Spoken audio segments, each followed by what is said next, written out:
We are jumping right in today with a really critical story, one that's unfolding right now and has immediately become this major national flashpoint. We're talking about the sniper attack on Wednesday morning, September 24th, 2025, targeting the Dallas Immigration and Customs Enforcement Facility. That's the one on North Stemmons Freeway. Yeah, and this wasn't just random violence. It was clearly a calculated, targeted attack. The immediate result was just devastating. One detainee killed, two others critically wounded, and the gunman found quickly on a nearby rooftop dead, apparently a self-inflicted gunshot wound. So our goal here, as always, is to really give you the full picture. We're going to lay out the facts of the attack itself, try to analyze the shooter's profile, which is actually pretty contradictory. Yeah. And then importantly, we need to look impartially at the political firestorm that just exploded right after this happened. Exactly. And this incident, it's crucial because it forces us to look at the climate of ideological violence right now in the U.S. Mhm. You have an act of violence with a very clear ideological message. I mean, literally written on the bullets. And that message instantly sparked this huge national debate about political rhetoric, about who's responsible. That tension, that's really what we need to unpack here. Okay, so let's start with the attack itself, the timeline. It all went down in about a critical 30-minute window there in Dallas. It started around, 6:30 a.m. Central Time, and the location, the timing. It really suggests the shooter knew the facility's routine. Oh, absolutely. They targeted the secure entrance, the Saudi Yeah. port, right as ICE detainees were being moved in an unmarked van. This wasn't some random moment. It's a standard procedure. So the gunman gets into position on an adjacent building, elevated, and starts firing. DHS said indiscriminately at the ICE building, but clearly zeroing in on that van. And the human cost was immediate and tragic. One detainee killed right there. Two others rushed to the hospital, critical condition. Officials initially, there was some confusion. They reported two deaths, but then corrected it pretty quickly. One fatality, two critical, and all three were ICE detainees. Right. And inside the facility, it sounds like pure chaos. Immediate lockdown. We heard accounts like from a 71-year-old woman, Mayra Robledo, who was inside for an appointment. She just described hearing a barrage of bullets, security officers screaming, "Get down, get down." By 7 a.m., maybe 30 minutes later, they find the shooter on that rooftop, dead by suicide. But the way it was done, firing from up high, hitting a moving target during that specific transfer time, I mean, that screams planning, significant planning. And the motive wasn't exactly hidden, was it? What was that piece of evidence the FBI found almost immediately, the one that just defined this whole thing? Yeah, that was pretty shocking. The key evidence, the thing that instantly tagged this is ideological targeted violence. Investigators found unspent bullet casings near the shooter, and engraved on them in blue ink was the message: anti-ICE. Wow. Engraved on the casings. Doesn't leave much room for doubt about the message, does it? Not much at all. That's the official take. FBI Director Kash Patel even posted pictures of the casings online. And Special Agent Joe Rothrock confirmed, publicly, that the investigation is treating this as an act of targeted violence with a clear ideological motive. Mm-hmm. They identified the shooter pretty quickly, too. 29-year-old Joshua Jahn from Collin County, just outside Dallas. Okay, so we have the who Joshua Jahn, we have the where the Dallas IC facility, and we have the why, at least the message, anti-IC. But this is where it gets really strange, right? Because that clear ideological label seems to clash pretty hard with what we learned about Jahn himself almost immediately. It really does. It's a puzzle. His own family, specifically his brother, Noah Jahn, talked to reporters and expressed just complete shock. He actually said, quote, "Joshua didn't have strong feelings about ICE as far as I knew, and wasn't interested in politics on either side." I mean, that just doesn't square with someone carrying out a politically motivated attack like this. So no history of, radical posts online. Yeah. No showing up at protests, nothing like that. Seems like very little, if any. We know he voted in the Democratic primary back in March 2020, but nothing since then. No voting activity at all. And his criminal... Just one thing. A 2016 state jail felony charge for marijuana delivery. He pleaded guilty, got probation. Nothing violent. Okay, wait. If the brother says he wasn't really a marksman, just knew how to use a rifle, how did he pull off these shots from a rooftop? Does that suggest maybe he got help? Or Yeah. training the family didn't know about? Or maybe, I don't know, he just got radicalized incredibly quickly. That's the core question, isn't it? That's what the FBI has to figure out. Noah Jahn did say, yeah, he knew how to handle a rifle, but wasn't some expert marksman. Yet the attack itself, that elevated position, hitting the van during that specific operation, it implies serious planning.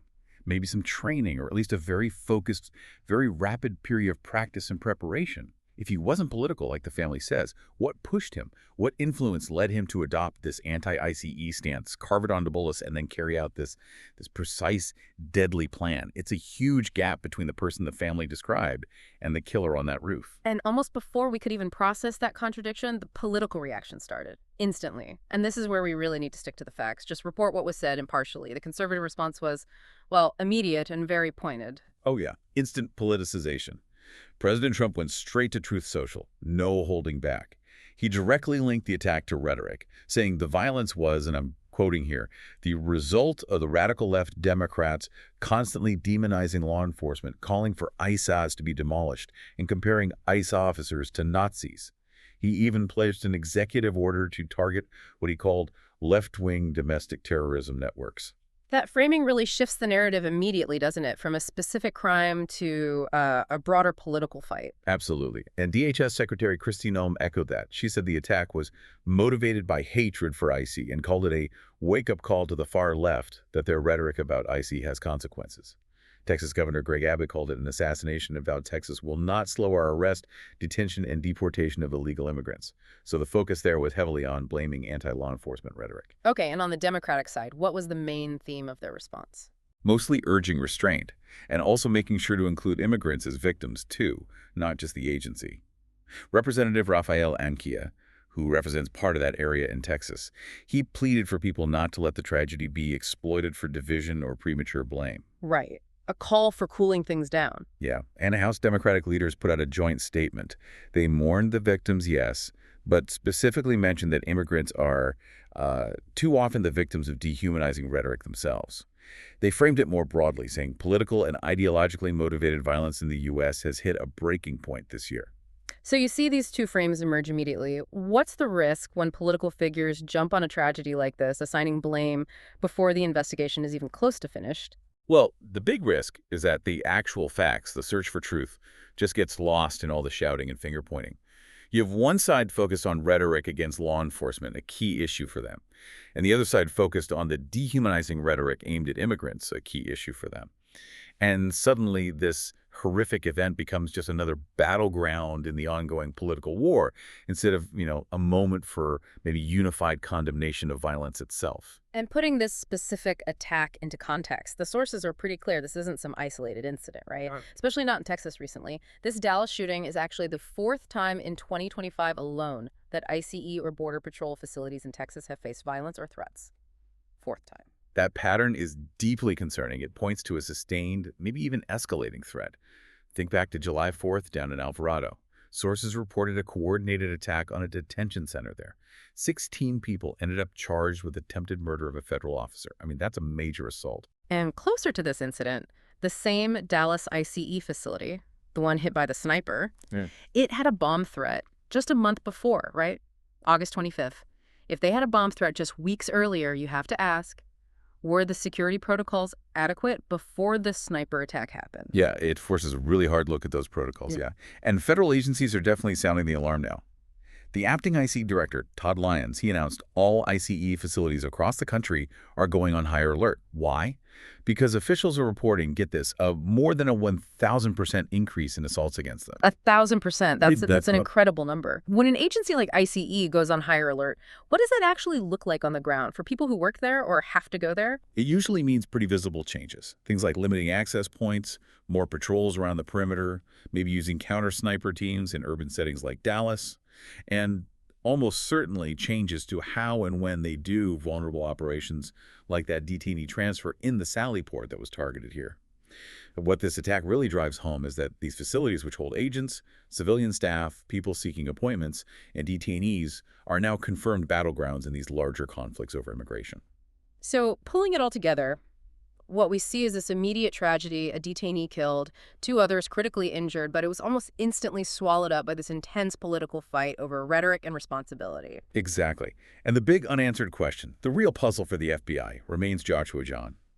What turned this seemingly non-political person, at least according to his family, into someone capable of planning and executing this kind of precise, ideologically driven violence? It really highlights this urgent question about how people get radicalized so quickly in today's polarized world. a path that can somehow lead to calculated murder. Yeah, there are so many layers here. The immediate violence, the political fallout, and this really disturbing pattern of attacks against federal facilities. And as you keep following this story, it's worth thinking about the kind of double victim scenario here. You have the federal agents, increasingly under threat, facing unprecedented levels of assault. And then you have the detainees themselves, literally caught in the crossfire, physically and politically, of America's fights over immigration. That complexity, that's going to shape the conversation moving forward, no matter what the FBI finds about John's specific path. That is a really powerful point to end on. Thanks for digging into all this with us. If you found this analysis valuable and you happen to be watching on YouTube, please do hit that like button, subscribe. If you're listening on Spotify, just tap that follow button. That way you won't miss our next deep look into the stories shaping our world.